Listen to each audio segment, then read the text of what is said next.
There's always something to take away, even if the takeaway is like, I will never do things like that. Even from things that, maybe ways that you're coached or things that you're reading and seeing might not resonate with you. And that maybe helps you just double down on what you know to be true for you with your own desires and your own hopes for your life and your business. So as you are, feeling isolated or feeling like, I am alone in this work, go to Google and start looking for people that are in your area and start buying lunch and buying coffee for these people. Stop being by yourself. Don't think that you have to run your business on your own. You can have a place where there's connection and support. There are those places. And then also as you're doing that, inevitably those places become places of referrals, places where you're gonna get work and places where you can refer work. And that feels good. On this episode of the podcast, we're talking about the importance of building your network and how to feel a part of something bigger in your business and in your life. What's up, friend? Hey, I am Ryan Coral, host of the Grow Your Video Business show. I'm super excited that you're here. This is a topic that I am very passionate about. And in life, we all have superpowers. Sometimes they're identified, sometimes it's super easy to see it, understand it, know it. And a lot of times, for most of us, it's hard to identify these things because they come naturally to us. They just seem like things that everybody knows how to do or can do or should do or whatever the case may be. So for me, I'm gonna share one of my superpowers. I don't want this to come across like, oh, Ryan thinks he's so great at this thing. This is like one of those things that I've gone through my whole life just thinking like, why isn't everybody like this? Or this is easy, like this comes easy. But I have to tell myself, like, everybody is wired so differently. And even coming up with this topic today, I was like, oh, this is a silly thing to make an episode about because everybody already knows these things or probably is doing these things, but that is just ridiculous of me to think that, assume that.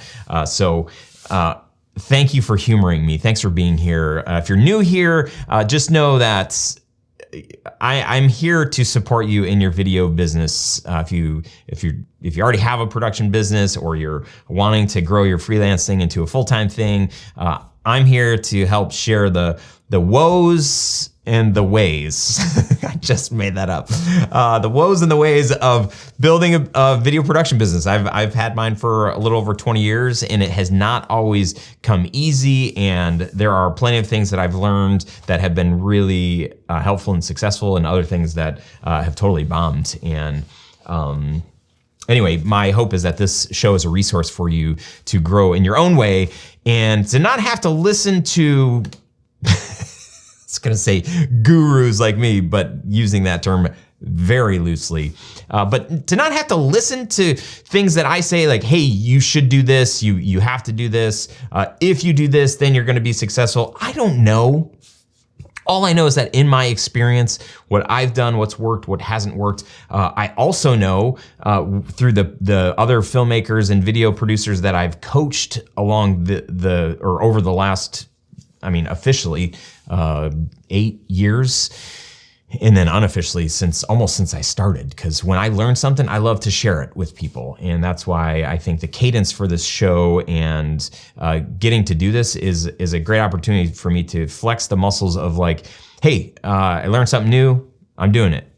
Maybe consider doing something like this too. So take all the things I say in any coach or whatever with a grain of salt, because if it doesn't align with your values, if it doesn't align with your goals for your life or your business, then like, what's the point? But I will say that even when you listen to a book, read a book, have a coach, whatever, or listen to somebody else processing through their stuff, there's always something to take away. Even if the takeaway is like, I will never do things like that. It's kind of like reminds me of growing up. My parents got divorced when I was 12 years old, going into 7th grade. And I had plenty of time on my hands because there was no internet to think through what I wanted my life to look like. And there were plenty of things in the relationship of my parents that I was like, I know exactly what I don't want. And I grew up certain that I would never get divorced because it seemed like every parent or relative of mine had gone through divorce, and I hated it. I hated every part about that. So even though I saw it emulated before me and it seemed like nobody really knew another way, I just was certain that I wasn't going to do that. So even from things that, maybe ways that you're coached or things that you're reading and seeing might not resonate with you. And that maybe helps you just double down on what you know to be true for you with your own desires and your own hopes for your life and your business. So I hope that in this show, I can unpack some of those things for you to walk away saying like, I will never be like that guy, this guy. So anyway, and hopefully there are some things that, I might share that you're like, oh my gosh, that's super duper helpful. For more information, workshop stuff, things that I offer, if you go to studiosherpas.com/workshop, I do have a free workshop there where I share 3 of the things that really have helped me the most probably over the last 20 years, build a business, build a team, and still be inspired and wanting to do this work. So you can grab that free workshop at studiosherpas.com/workshop. The topic at hand, networking. I'm an extrovert, although I have realized in the last year I guess I am kind of an introvert too, ambivert. I think that's what my daughter says that she is.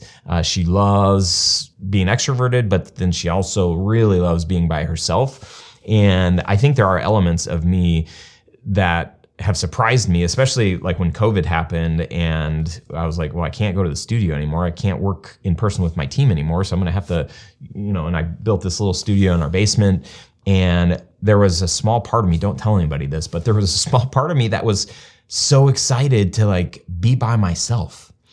And I was like, oh gosh, like what's wrong with me? Like what is happening? Why am I excited? And it didn't have anything to do with the pandemic. I wasn't feeling like that because I was afraid of getting COVID or something like that. I was just like so excited to just not like have somebody interrupting me every 2 minutes, or feeling like I couldn't just like turn my camera on and shoot a quick video because I was going to be judged by somebody working across the hall from me. I'm not exactly sure. I can't really pinpoint it, but I was so excited to be by myself. So I say that to say whether or not you are an introvert or extrovert, there are elements of networking that I think you can work on and work through so that you can use networking in the best way that however you're wired, whether you are an extreme extrovert, which I think I am, not afraid to go up to anybody and introduce myself and say something to somebody, join a conversation, join a group conversation even, for that matter. I'll go up to a group, like if I'm at a party or someplace and I know nobody, I'll go up to a group of people that I think look like they're having a good time, or somebody I might want to know, and we'll interrupt a 3, 4, 5 person little circle and just say like, hey, this is really awkward, but do you guys mind if I just stand here? I don't know anybody. And inevitably people are like, oh my gosh, like, sure, yeah. Like they feel bad for me for a second. And then I think realize later, like, this guy's like, well, he tricked us. He's not nervous. Okay, I digress.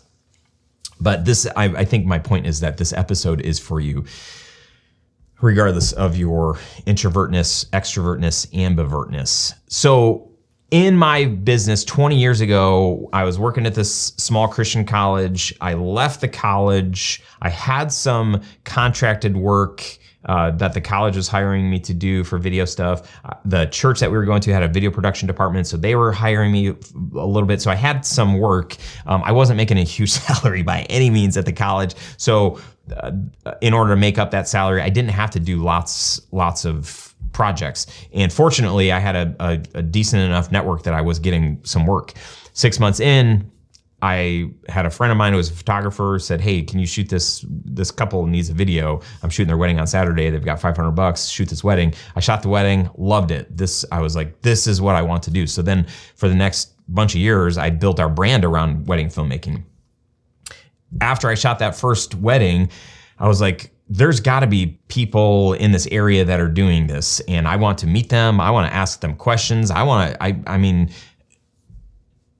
to do great work, and I think this work can really be meaningful.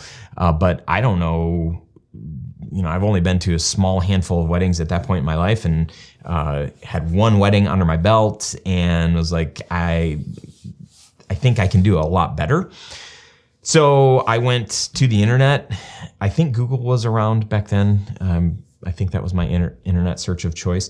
And I started searching for other video companies that were in the area. And a lot of them did event filmmaking. A lot of them shot weddings and corporate events. And so I started reaching out to all of these, and it was mostly guys. Reaching out to these guys. Hey, love your work. Your website, everything is amazing. I'm brand new. Can I buy you lunch? Can I buy you coffee? And I had multiple meetings with local filmmakers here in the Metro Detroit area. And I'm so grateful for those people that said yes, and those people that shared their journey and shared what was working for them and helped me understand, like, oh, okay, like, well, I'm not going to charge as much as you, but like, I definitely should be charging more than I did for that first wedding. And these guys really became coaches and mentors for me. And that was probably one of the smartest and best things that I ended up doing. As a result, I built a network of filmmakers that were local that they started referring me because they just liked me. They liked that I was honest, open. I wanted to help them if I could. I definitely was open to being coached and learning all the things. And when they were booked for a wedding, on a certain day, they would want to be able to refer to their client somebody that they liked and trusted, and that ended up being me. So I made thousands and like tens of thousands of dollars, if not hundreds of thousands of dollars, just from referrals from other filmmakers. Which, in a lot of people's minds, it's like, that's crazy. That's your competition. The fact that they would do that, like, that's probably not common. And I don't think it probably is super common unless you have like friendship, unless you've built trust, and unless you believe in abundance. So I think that's my first encouragement. Wherever you're at in your video business, so many people feel isolated and alone. No, whatever kind of business you have, like, that's a common feeling. You start a business and you're like, I can't talk to my employees about these hard decisions, or I don't even have employees. I would love to get, so who do I talk to? Who do I lean on? Maybe somebody else that owns a business. But in this field of video production, there are so many people out there that believe in abundance and that want to share their process, their journey, and want to be helpful, because like, that's just, I think, a core part of the human spirit, where we want to be valuable. We want to be helpful. We want to feel like our life means something. And part of that is like helping other people. I think a huge part of that. So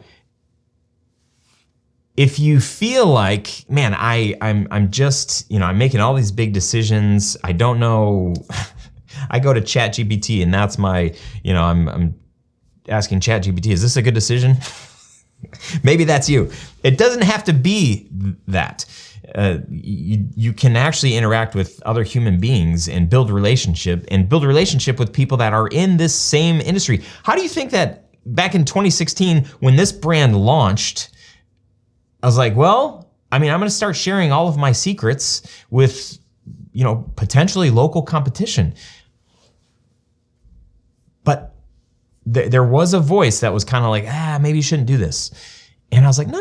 I've been doing this with a group of local people since I started my video business. I was the president of our local video association, trying to help all of these people raise their prices, make more money, do all the things. And that's why this brand launched, because I wanted to be able to teach and to share and to elevate the industry. And it all started with this local group. So my encouragement, like, I think the first thing I would encourage you to do if you feel like, man, I don't have a community, I don't know who I would refer if I'm already booked for something. I don't know who I would call if I need support. Right? If you need another filmmaker, or you need editing support, or you just need a PA, or somebody else that can give you a hand because the job that you just got hired for is too big, and to bring somebody in from out of state who isn't your competition is too expensive and too annoying and just not feasible most of the time.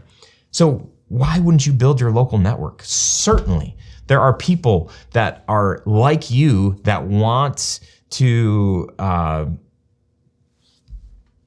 feel a part of something bigger than just themselves, and that want to be helpful, and that want to elevate the industry. Certainly, there are.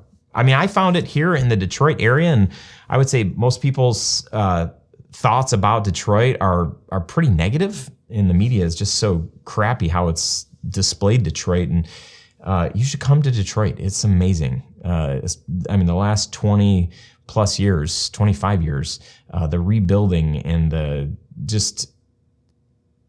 this is an amazing place. And I would say, like, if people can believe in abundance in a city like Detroit, who has had her own struggles for a long time, but for people to believe in abundance and goodness in a city like Detroit, I mean, if that can happen here, it can happen anywhere, right? So as you are, feeling isolated, or feeling like I am alone in this work, my first recommendation is to go to Google and start looking for people that are in your area, and start buying lunch and buying coffee for these people. Appreciate them. Let them know what you like about their work. Let them know that you're not there just to ask them a bunch of questions, but if you can be helpful, if you can be an asset, if you're booked, you want people that you can refer work to. People would be crazy to refuse an invitation like that. And certainly there are other people that feel the same as you. So my encouragement is to just start taking people out. Do some Google searching, or whatever searching. If you use web crawler or InfoSeek, askjeeves.com. I'm dating myself. That's my first recommendation. If you're in a space where you're like, I'm not sure if I'm ready to start taking people out to coffee, the easy kind of no-brainer step would be to join some Facebook groups, or there are so many free things like that online where you can join other video production groups. You go in there, find out, hey, I'm from Metro Detroit. Who else is from Detroit? Doing something like that. That's really easy. But trust is really built in person. So maybe your first step, you're like, well, let me dip my toe in the water, and that's why you're here. You're like, we've got this digital relationship. You feel comfortable listening to me. You like our friendship because we don't owe each other anything. It's just like, I don't even know if you're listening, but I do, because you're listening right now. I see you. Just kidding, I don't see you. That'd be weird. So trust is built in person. An easy place to start is a Facebook group, or even a paid group like our 10X Filmmaker group, a place where you can say, like, okay, these people are invested, and then in a group like that, my encouragement is like, okay, find out who's in your local-ish area, an hour, 2 hours away, and just say, like, hey, let's meet up. I would love to buy you coffee. Would love to buy you lunch. And you'll be surprised at just the fact that you reach out. Multiple people. When I was reaching out to everybody, I started reaching out to filmmakers, and then I started reaching out to photographers, and then I started reaching out to wedding planners, and then I started reaching out to venues. just the fact of me reaching out, I remember this one wedding planner. She was like one of the highest end wedding planners in our area. I sent her an email and just said, hey, love the work that you're doing. I would love to buy lunch or coffee. She responded. I don't remember if she responded right away. I feel like maybe there was some time where she didn't even respond, but like one of the very next follows, I didn't even take her to lunch or coffee, but I was taking the initiative. She gave us our biggest client to date. Wait, is that how you say that? Back then, it was our biggest client ever. Super high end, high profile. I had to sign an NDA. If I said their last name, you'd be like, oh yeah. So just think like Detroit auto, like family. And they became a huge client of ours, all because I took the initiative. And she told me later, she's like, yeah, like, I think some people are hesitant to reach out and to do stuff like that. And I like your work and the fact that you were trying to create relationship, friendship, whatever, it worked. I'm like, oh my gosh. So even the act of reaching out is huge. So online groups, great place to start. In my mind, I'm like, well, a better place to start is like, getting one-on-one, being in person. When you can be in person with somebody, like that's where real relationship and real trust is built.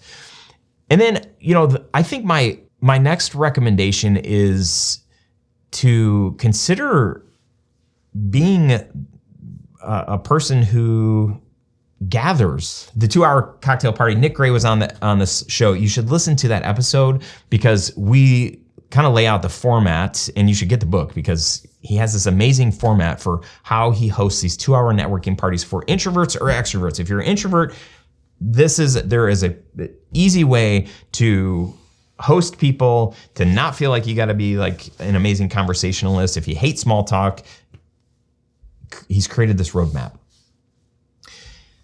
So to kind of take these one-on-one relationships, let's say like you reach out to 2, 3, 4 people and then each of those people have 1 or 2 people that they're connected with. Why not do a meetup and create an event for people to get together? And maybe it's a once a month thing, or maybe it's a once a quarter thing, but it's an opportunity for people to get together, other filmmakers in the space, and to feel like, oh, these are my people. I feel connected here. This is a place where I can bring some of the struggles and the frustrations that I have and not feel like people don't understand what I'm talking about. We did that for years. And this is, as I was processing through like what to share on this episode, I was like, we did for the longest time. We met monthly, and there was anywhere from like 15 to 40 people that would show up to a meeting.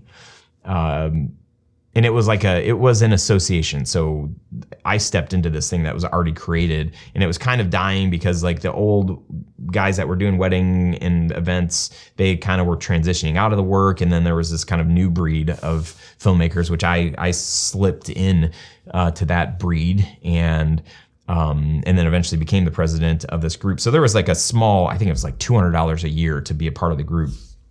And we might charge $5 or $10 at the door if we were going to provide pizza or something like that, or if we had an out-of-town guest and so it was very minimal expenses. But to host something or to think through like, could you partner with somebody else and say like, hey, let's put this event on. You could do this. We did this in the basement of a restaurant that wasn't busy on, I think our meetings were on Mondays or Tuesdays. I can't remember. It was years ago. But they would host us because they did not have anything going on early in the week. And so a place like that, or maybe there's a marketing company in your town that, or ad agency that has a cool space, and they would open it up for you, and maybe for a minimum fee or something like that. You could meet up at a pub, right? And just like hang out at the bar area or something like that. Create a space where people can meet. One of the things that Nick talks about in the 2-hour cocktail party is like he gives everybody a name tag, and having a name tag, and then he also has 3 icebreaker questions. Format, whatever. I don't think the format's super important, but maybe you're like, I've never hosted an event, so having a format can be very important. for me, it's really like, let's get people in the same room. Let's have everybody introduce themselves and share a little bit about their business. And then you could do something similar to what we do in our mastermind. We meet twice a month for our mastermind. Every mastermind, 2 people go on the hot seat. And that means you get 20 to 30 minutes. Each person gets 20 to 30 minutes to share a struggle, a frustration, a big question. And they share that question, and then the group gets to ask clarifying questions. And then they get to offer ideas, advice. I always encourage people to say, like, hey, instead of telling somebody you should stop doing this or you should start doing that, say something like, in my experience, fill in the blank. So if somebody in the hot seat says, hey, I've never hired an executive assistant before, and I know a couple of you have, where should I start? Is that something that I even need? Okay, great question. All right, let's start. Let's get some clarifying questions. Why do you need an executive assistant? Like, what area of your life do you think is going to be better because you have one? Or what would be the hope in having one? Okay, we've asked some clarifying questions. Now, Ryan, you've got an executive assistant. Why don't you share with person on the hot seat? And then I go and I'm like, well, yeah, in my experience, having an executive assistant has done this for me. And so in my experience, when we hired one, these are the steps that we went through. This is how we interviewed. This is how we tested. This is how we hired. This is our format. We meet daily in the morning for 15 to 20 minutes, go over these things. And I can't imagine doing this work without an executive assistant. So that's kind of the form. And then other people can chime in. The person on the hot seat can ask, further questions. Tell me again, like, what was the first question that when you were interviewing, what did you say? Or what do you pay? So creating a space for people to be able to bring questions like that. And maybe it starts with you. Like, if this is the group that you put together and people aren't comfortable like sharing things, like, why don't you be the first one to go on the hot seat and say, okay, so I'm so glad that the 5 of us met tonight at the Wood Shop downtown bar in Clarkson. I would love for a couple of people to share tonight. If we have time, everybody could share, that'd be great. But I'll go first and just kind of share maybe a model of what we can do.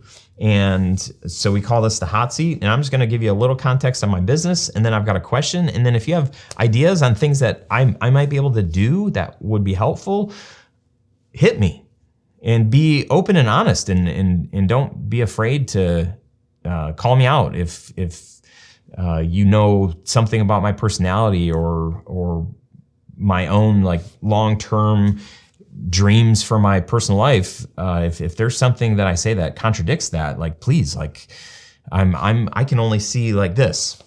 I'm kind of going down a rabbit hole here with the mastermind format, but I think that format in a space like with other filmmakers can be so helpful and can be so freeing. If you listen to any of the testimonials from the people that have been in the Studio Sherpas Mastermind, it's that. I mean, some people say, like, Ryan, it's not even the things that you say that are the most helpful. It's just having the group. It's very powerful, the things that when you get a group together that has your best interest in mind, the questions that they ask and the suggestions that they have. So I would love for everybody to be able to experience what I experience. I shouldn't even say made it my mission. I think it's just been a part of who I am. It's come naturally for me to reach out to people, to offer lunch or coffee to people, to try to organize events like the Onward Summit. Hey, there's like Onward Summit's coming up at our studio in Detroit, and it's open to all filmmakers. The dates are the 6th, 7th, and 8th of October. You should come, 2024, at our studio, Metro Detroit. You can find out more at studiosherpas.com/onward. That is happening. But like, for me to put on an event like that, I love that. It like brings so much life to me to see other people connecting, for me to be in the presence of other people. It is powerful, and people leave events like that changed. They feel inspired. They feel connected. They feel like, okay, like, I'm not alone. These struggles that I'm having, the challenges that I'm having in my business, after hearing some other people, actually, I don't feel that bad about myself anymore. Sometimes that happens. But also to just have a place where people are for you, it's incredible. So I'm thankful that you're here. And if this is your first time here in this space, you might be like, what is this guy? Like, who is he? But I've been around, like, I feel like I've got a pretty decent track record of saying, like, I want to support you in your video business. I've recorded almost 400 episodes of this show. That's a lot of shows. That's a lot of time. I don't get paid to do the podcast. I do this because I love it. I also have figured out how to monetize this, but only for people that are ready to kind of go that next level. So for people that are interested in the mastermind, if you want more information about the mastermind, go to studiosherpas.com/mastermind. Some people hire me to do coaching with them. Some people join the 10X Filmmaker because they want to be a part of a paid group. So there are things that I've turned in, and you know, when I was doing all of this work in the association locally here, that was like, I wasn't getting paid for any of that. And then eventually my wife and I were talking, and I was just like, man, I would love to do this more, but I can't keep giving more and more of my time without making some money doing it. And then the seeds got planted of like, hey, there might be a way to monetize this, still do free stuff. But for the people that want to go next level, like, yeah, there's opportunity for that. So at the end of the day, like, what I'm hoping that you walk away with is encouragement to stop being by yourself. Don't think that you have to run your business on your own. Don't think that you can't have a board of advisors. You can have a board of advisors. You can have a place where there's connection and support, a place where you can bring questions and frustrations with the people that work for you, or just the industry in general. There are those places. And then also, as you're doing that, inevitably those places become places of referrals, places where you're going to get work, and places where you can refer work. And that feels good to be able to refer work. My charge to you, you could start with an online group, something free. Facebook group, we've got a free Facebook group. It's Grow Your Video Business. You can find it in, what's that site called? Facebook.com. There are so many out there. I can't even, and maybe you're part of one. If you're not, get in something like that so you can start to connect with people. And then go online, start looking for who is in my neighborhood that's running a video company that I could reach out to. You might be scared or nervous too, but I promise you, most everybody is. They're nervous. They feel like, oh no, like this person thinks I'm gonna probably steal all their secrets. There's no secrets. Like that's just not a thing. You can find out everything about anybody if you want to. I remember at one point there was a local competitor who was calling video companies pretending to be a bride or a groom or whatever, and trying to get our prices and whatever. It's like, so whatever. Though that's, you know, probably not my target market, people I want to build community with. But for the ones that say yes, like, my point is that there are other people out there like you that might be a little hesitant and like, it's going to be weird. Like, you know, everybody wants connection. Everybody needs connection. So do that. And then consider creating some kind of local meetup or join a local meetup.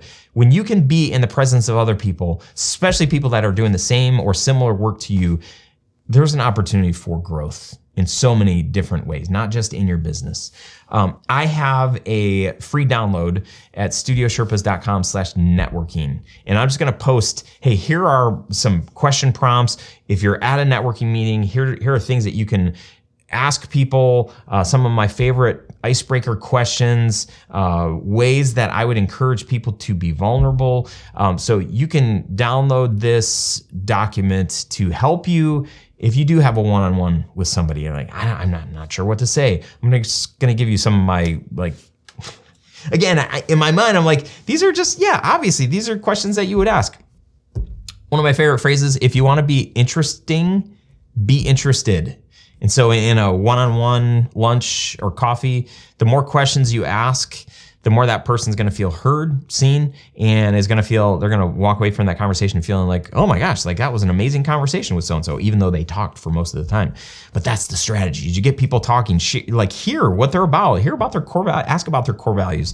Understand, is this a person that I would like to do work with? Is this a person I would trust I could share my deepest, darkest secrets? Okay, maybe that's going a little bit too far, maybe not. But studiosherpas.com/networking, and I'm going to give you just a list of questions and things that you can use when you're in the presence of somebody else and you're just like running out of ideas. And you can save them to your screensaver and look at your phone every once in a while and be like, oh yeah, question number 2, this one. And just an aside here, when I was in 6th grade and I started calling girls on the telephone, like it was one of those wired things that was on the wall in our kitchen, I made a list of questions that I would ask these poor 6th grade girls, so that there wasn't silence, and so that I knew how to move the conversation along. So I guess I've been doing that for a long time, and I'm not going to share that list of questions. I wish I had that list of questions, but I think it was like questions like, do you have any siblings? What do you like to do when you're not at school? I don't remember what they were, but anyway, I appreciate you so much for listening to this episode. I hope this was helpful. I hope this encourages you to get out into the world, start connecting with other people and sharing your unique gifts and your strengths. Feel free to email me, ryan@studiosherpas.com. You can follow us along on the socials at Grow Your Video Business or at Ryan Coral. And I will see you on the next episode. Until then, peace out, my friend.